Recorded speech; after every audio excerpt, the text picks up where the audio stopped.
Airline വിമാനത്താവള സേവന രംഗത്തെ 10 വിഭാഗമായി തിരിച്ചാണ് Oman airport management company award നൽകുന്നത്. ഒമാനിൽ ആദ്യമായാണ് ഇത്തരമൊരു പുരസ്കാരം.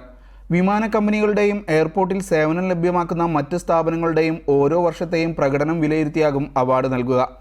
യാത്രക്കാർക്കിടയിൽ നടത്തുന്ന അഭിപ്രായ സർവേ പരിഗണിച്ചാണ് മികവ് നിശ്ചയിക്കുന്നത്. ഈ വർഷത്തെ പുരസ്കാരം ഈ മാസം 21-ന് പ്രഖ്യാപിക്കും. ഇതൊരു വാർഷിക അവാർഡായി നിലനിർത്താനാണ് തീരുമാനം. മികച്ച ബജറ്റ് എയർലൈൻ, മികച്ച ഇൻഫ്ലൈറ്റ് സർവീസ് തുടങ്ങി വിമാനത്താവളത്തിലെ മികച്ച ഭക്ഷണശാലയ്ക്ക് വരെ പുരസ്കാരം നൽകും. മസ്കത്ത്, സലാല അന്താരാഷ്ട്ര വിമാനത്താവളങ്ങളുടെ വികസന പ്രവർത്തനങ്ങൾ പുരോഗമിക്കുകയാണ്. നിർമ്മാണം പൂർത്തിയാകുന്നതോടെ ഈ വിമാനത്താവളങ്ങളിൽ ഉയർന്ന നിലവാരമുള്ള സേവനം ലഭിക്കുന്നു എന്ന് ഉറപ്പുവരുത്താൻ കൂടിയാണ് നടപടി.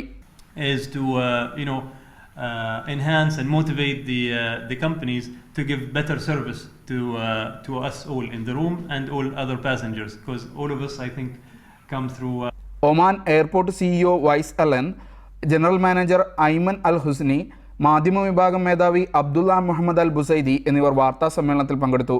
Shinu Shamsuddin, media 1, Muscat.